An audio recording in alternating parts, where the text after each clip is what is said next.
What a nice thing. This is awesome. IndieWire, come on, they threw this event. You got to give a shout out to IndieWire. Thank you so much.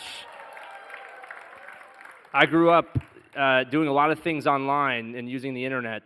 I was like playing QWOP. Remember that video game with the Flash video game when you could do the jogging? And I also was reading IndieWire all the time. I developed like an IndieWire compulsion, and I would read it obsessively.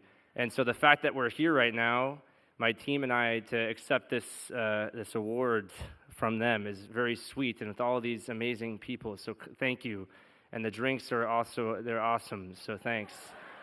Making this project was like the first of many things in my life. It was the first time I made a documentary series.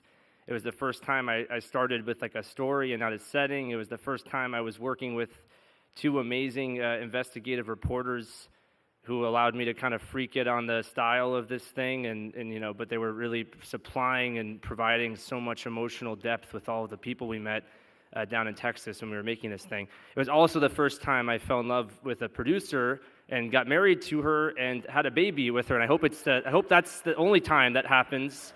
And it's my wife, Abby Rowe, who really just shouldered this thing on her back, and so thank you to everyone there. Documentaries are a very special and unique thing, and I feel like as the world keeps moving in a direction where things keep getting more and more algorithmically generated, when you see something special and just totally raw and totally unique and totally real, you have to just pinch yourself. And being in Texas with so many amazing people making this documentary, I just felt so alive, and I know everyone that I worked with on this felt the exact same thing.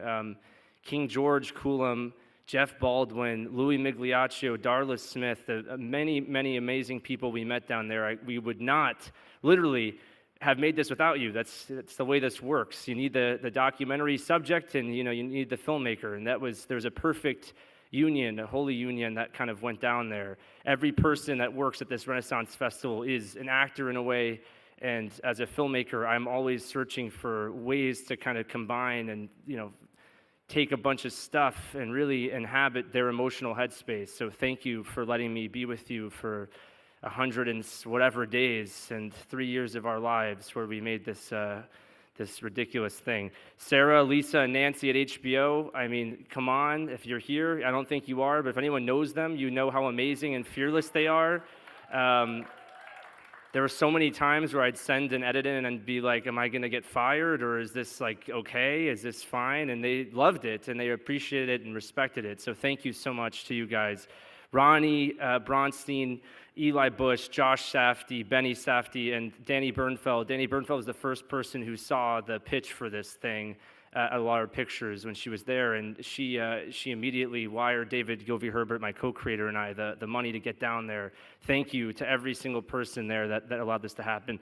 David Govey-Herbert, I mentioned him, co-creator of this thing, investigative reporter, a genius. Abby Rowe, who I already mentioned, my wife, Otto Oppenheim, that's my son. Oh my God, he's only 5 months old. Holy shit, it's amazing.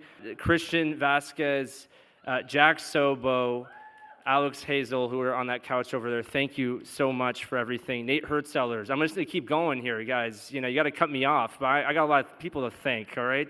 Nate Hertzellers, my cinematographer, he carried the movie literally on his back. There's a lot of intense camera work done in like 150-degree weather there in Texas, so thank you. Again, any documentary filmmakers in the audience, you know the importance of what an editor can do to a project. Documentary editors aren't just, putting the thing on the timeline and just like piecing it together just as you shot it. Nick, Nazmi, Max Allman, they literally taught me how to tell this story. We shot hundreds and hundreds and hundreds of hours, and they're credited as writers on this project, and they very much deserve it. All documentary editors, in my opinion, I'm rambling, I'm ranting. Let's just say they should all get that credit too, all right? I believe in it. You watch something, even if it's a verite documentary, even as Frederick Wiseman would say, he doesn't, I think, I don't want to paraphrase him here, but I think the guy doesn't say he makes documentaries, he makes actuality pictures, all right? And so when you watch one of these documentary movies, it was assembled and assimilated, and all kinds of crazy shit happened to make that picture happen. So thank you guys. I talked a lot about my mother. and or I haven't yet. But my parents, Robbie keeps bringing them up. My mother, who is a lawyer, has nothing. She watches a lot of movies. She loves Ben Stiller's movies, and I love them too. And she watches every single edit of like anything I ever make, just to remain in contact with me as I go away for years at end. And she always sends me notes like, I don't understand this, or this is very weird. Why are you doing this? Things like that. So I want to say thank you, Mom. Thank you so much. Thank you for being patient with me while I'm gone. Very last thing I'll say here, we lost King George it's about 2 weeks ago when we lost him, and I'll forever remember him, and I hope that this documentary serves as a testament to the person he was, whether in warts and all, but also really just to capture how amazing and iconoclastic the guy was. He said one thing, and I very much believe it for the rest of my life. He said, the highest glory is being in love, and I very much believe that, and I dedicate this to him and to my buddy Jeff Baina, who looked a lot like Louis Migliaccio, the subject in this documentary. Thank you so much. Thank you.